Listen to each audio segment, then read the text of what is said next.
So folks, I'm here live on stream doing this a little different this time around, and we're going to talk through some teased balance changes coming to Hearthstone. We got this tweet announcing some Battlegrounds updates, Duels update, which I'll be revealing. Check that out on January 20th, 7 a.m. Pacific time. Some big Duels stuff to showcase. Updates to Mercs and balance changes coming for Standard and Wild on the 25th. But of course, anytime we get teasers for balance changes, I like to kind of theorize what they're going to be, what we might see, which cards I think are most likely. So I'm just going to walk through some of the changes I think we might see. I just think these are things Blizzard might do. I'm not even suggesting these, nor am I saying that all of these would be appropriate, just that these might be specific instances. So you're going to see like 3 rogue cards. That doesn't mean I think all 3 should necessarily be nerfed. Just that each of these, I think, individually are possibilities. And on top of that, I'm not taking a look at wild cards. I did tease wild nerfs. I just don't know wild well enough right now to say what should or would be nerfed. So if you have thoughts on wild specifically, please feel free to share those.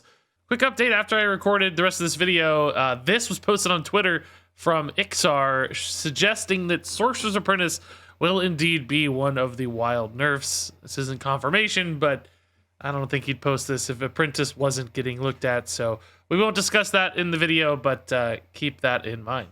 So yeah, up first, I think the card that has been the centerpiece of this meta is Wild Paw Knoll. Of course, rogues cheating this guy out very early in games for 0 mana, sometimes 2 of these, and just absolutely overwhelming you. It turns out, hey, cost reduction cards are really strong. Who could have guessed? We keep running into this exact same problem. And I thought, like, oh, you could increase the cost of the Knoll, make it 6, make it 7. I think it might be a little better to pull the stats down because, even sometimes when you increase the cost, they still come down too early if they just hit that kind of like nut hand result where it's just like things line up perfectly. So by reducing the stats, I thought, this reduces the kind of threat on board. I also thought about giving it the kind of corridor creeper treatment and making it a 2/5. So that it wasn't as much of an attack threat where they could just hit you in the face really hard, but still presented some stickiness on board. But I thought 3/4 was a nice middle ground that might help achieve that goal of lessening the threat of this card while still retaining the reward for being a Burgle deck.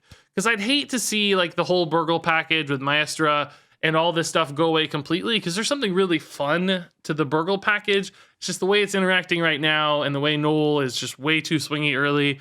That's overwhelming and that feels bad.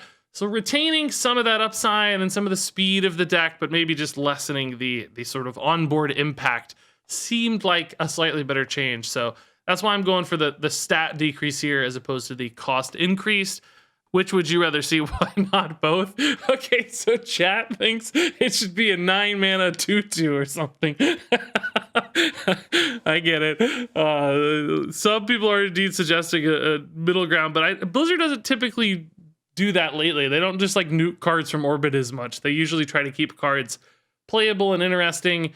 And this is 2 total stats reduced. I think that's a pretty significant debuff in the scheme of things. All right, so the other possible change for Rogue is Shadowcrafter Scabs. Of course, this was like one of the most hyped cards ever, revealed in the reveal season, as I recall, by the most handsome and intelligent and wonderful Hearthstone streamer out there.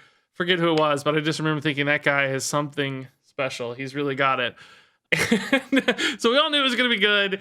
It turns out it's really good. There are 2 rogue archetypes at the top of the meta, Thief Rogue and Poison Rogue, and both are successfully using Shadowcrafter Scabs as a big reset on board, develop some threats as well with those 4/2s, just kind of solves a lot of problems. Then you got these cost reductions off his hero power as well. So just slowing Scabs down by a turn can make a big difference, right? That 1 mana difference can go a long way for giving decks time to get under this, or just having a little bit more time to stabilize on some life gain or big board, whatever it might be. Well, I guess getting that big board to hit 1 time instead of getting removed, let's say, by a turn 7 Scabs. So I think pushing this back definitely would reduce power of 2 of the better decks and 2 of the more popular decks right now across both rogues. Whereas with the Knoll, it's not quite getting played as much in Poison Rogue, just occasionally, whereas this one, of course, fits both of those rather nicely. Take away the minions entirely, but keep it at 7 mana. Wow. This really wouldn't be a bad card, would it? It'd still just be a vanish pretty much. Slightly more expensive vanish with some armor and some upside. Moving on, I think Secret Passage is another card that's, of course, incredibly powerful for Rogue and addresses 2 of the decks again in both Poison Weapon Rogue and Thief Burglary stuff.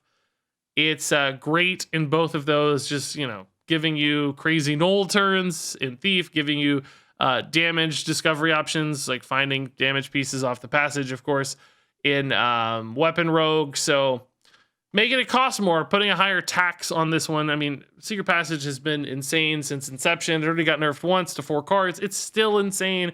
It still feels crazy. I don't think it's crazy that Blizzard just pushes this to 2.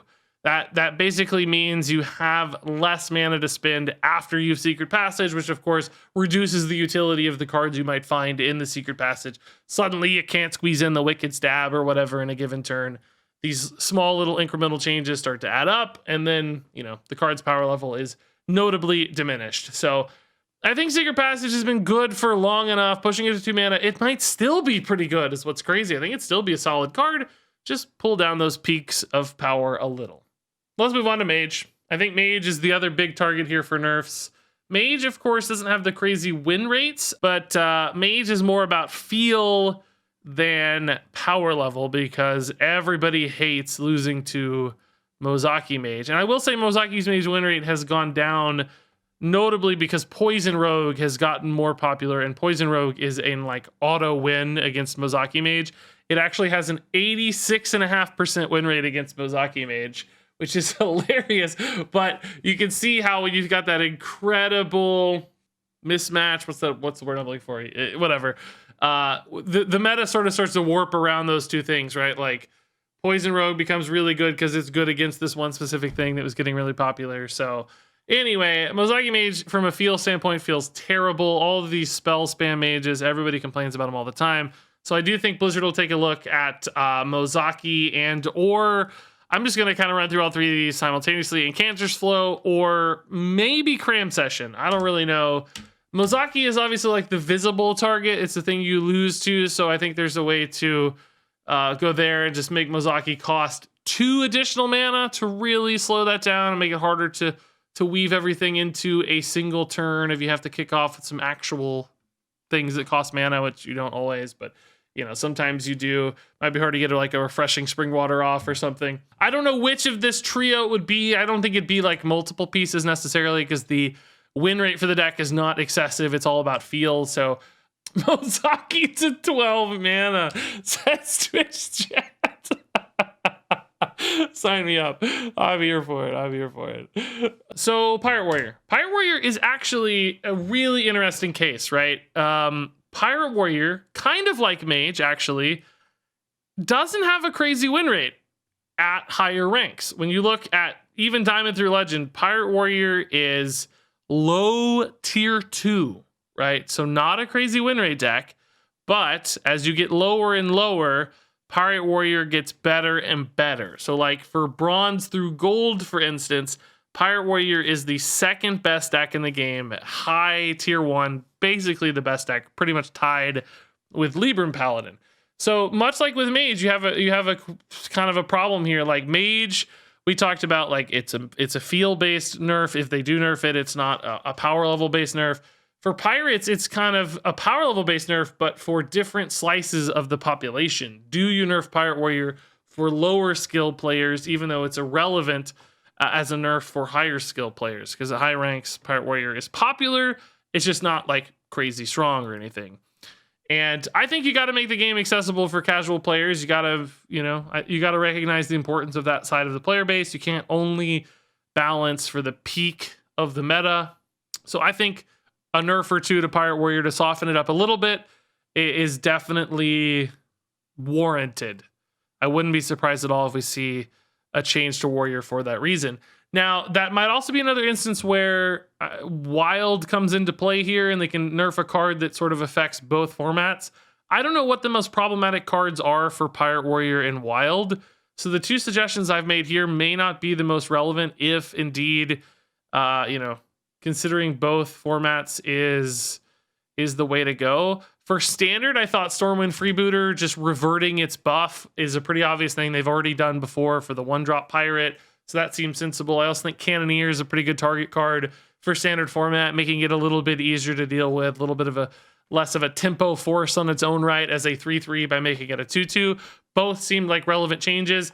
That said, if you're trying to address both formats, maybe going right at Raid the Docks would be better. I think increasing like the second tier of the quest line would probably be a way to go, because right now you only have to play 2 pirates. Maybe if you made that 3 pirates instead of 2, that could be a change that affects both formats and slows that deck down just a hair. Okay, so a couple other changes I'm less convinced that will happen and don't even really have great insights on. I think we might see some changes to Face Hunter.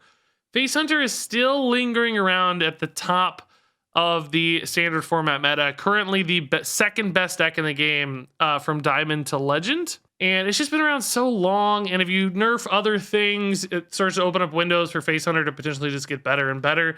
So I think we might see a small adjustment to Face Hunter alongside any other changes that come out. And this one seemed like a kind of a freebie.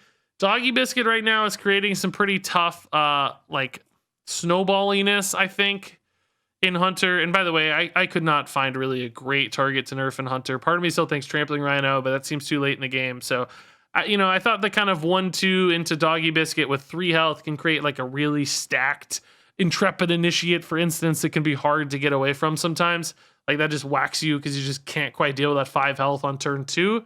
So, reducing the buff upside a little bit of Doggy Biscuit. We've seen this happen before with cards like Hand of a Doll, just taking a health off these. Seems like something Blizzard's done in the past, so it certainly seemed possible. And this card's pretty strong, really. It's kind of nuts.